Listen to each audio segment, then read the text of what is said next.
Ano naman ginawa mo sa pusang yan? Ayan, ginapos ko. Yan, matututo siya, hindi siya papasok-pasok dito. Cruelty to animal. Nakagapos na pusa. Alam mo, Sampaguita, huwag mong ibahin ang usapan, ha? Ano itong naririnig ko? Magiging singer ka. Ano ka ba?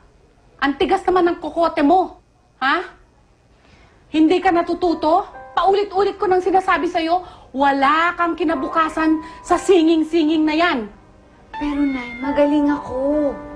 Magaling akong kumanta. Bakit ba hindi kayo naniniwala sa kakayahan ko? Buti pa ang ibang tao naniniwala. Kayo hindi. Huwag mo kong kakausapin ng ganyan, ha, Sampaguita? Pinaghirapan namin ng tatay mo. Ginapang namin ang pag-aaral mo para makatapos ka kahit vocational school lang. Tapos ngayon, itatapon mo lahat yan para maging isang singer? Ha? Binabaliwala mo ba lahat ng kahirapan namin ng tatay mo? Pero kayo, binabaliwala niyo kung ano talaga ang gusto ko. Wala kaming pinagkaiba ng pusa. Pareho kami nakagapos.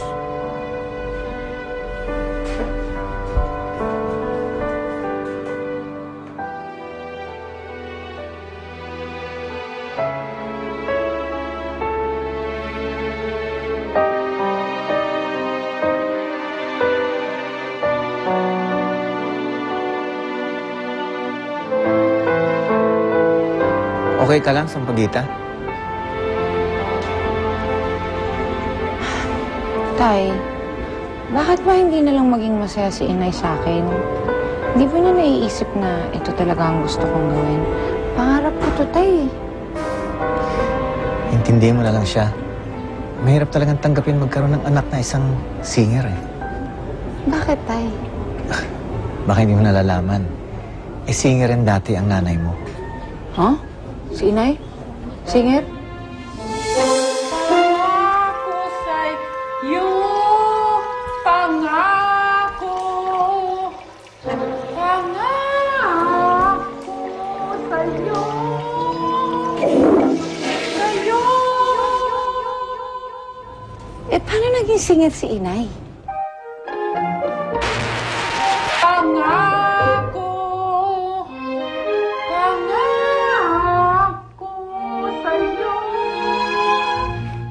Hindi ko na rin maiisip noon yun eh. Pero sa totoo lang, anak, singer talaga siya dati.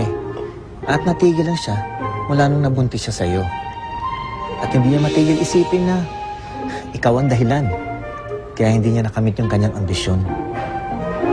Tay, hindi naman siguro ako ang dahilan kung bakit hindi naging singer na sikat si Inay. Narinig niyo na bang kumanta si Inay, Tay? Intindihin mo na lang siya.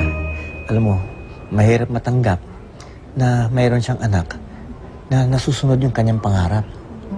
Habang siya, ang pakiramdam niya, wala na. Wala na siyang pag-asa dun sa kanyang pangarap. Pero Tay, mahirap din naman po sa akin na lagi na lang siyang tumututol sa lahat ng gusto kong gawin. Basta, sundin mo lang ang pangarap mo. Paano si Inay? Ayoko naman siya sawayin. Akong bahala sa nanay mo. Tay, nasabi ko na ba sa inyo na mahal na mahal na mahal na mahal ko kayo? Mahal na mahalin kita, Sampaguita.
buhay kong ito, pangarap ko ang ibigin ka.